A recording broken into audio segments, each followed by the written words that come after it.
ตอนนี้ถือว่าเป็นเวลา9 โมงปลายน้อยหนึ่งเนาะหรือว่า21 นาฬิกาเนาะพี่น้องเนาะตอนนี้ถือว่าทีมงานกู้ภัยเพิ่นได้ซอย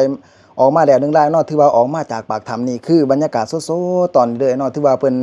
ไหลซอยมาสำเร็จแล้วพี่น้องถือว่าเพิ่นก็ย่างออกมาไหลเนาะถือว่าเพิ่นก็แข็งแรงสุดๆเนาะถือว่าปลอดภัยแล้วเนาะ1 รายยังอีก4 รายที่ว่าอยู่ในถ้ำเนาะเพิ่นก็กำลังจะเริ่มลำเลียงซอยเด้อในช่วงค่ำคืนนี้เนาะขาดว่าเพิ่นสิซอยออกมาเลยเนาะถือว่าปลอดภัยแล้วพี่น้องฝากแชร์ออกไปเด้อพี่น้องเด้อเป็นกำลังใจให้แก่เพิ่นเนาะออกมาแล้ว1 รายเนาะออกมาฮอดปากถ้ำแล้วเนาะถือว่าฮอดมือหมอแล้ววันนี้เนาะฮอดมือหมอแล้วหมอเพิ่นก็สิรักษาปฐมพยาบาลเนาะเพราะว่าอยู่ได้หันก็หลายมื้อหลายวัน10 วันแล้วเนาะโอ้ออกมาได้พี่น้องว้าวไส้ดีใจหลายๆดีใจนำเพิ่นเนาะที่ว่ากู้ภัยเพิ่นซอยออกมาหลายปลอดภัยฝากแชร์ออกไปพี่น้องฝากแชร์ออกไปเป็นข่าวดีอีดีสำหรับบ่าวไส้เนาะที่ว่าติดตามข่าวมาตลอดเนาะถือว่ามาฮอดปากถ้ำนี่ถือว่าสุดยอดถือว่าซ้ำได้ขึ้นสวรรค์หรือว่าซ้ำกันกับได้เกิดใหม่เด้อพี่น้อง